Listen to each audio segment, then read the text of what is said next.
weather hits, strong winds aren't far behind. I know a lot of runners who say it knocks them off their game, but there are lots of ways you can combat this.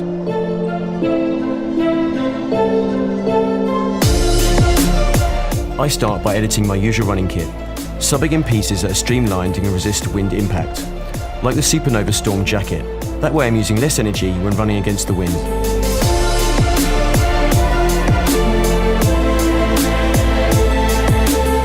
A headwind will slow you down.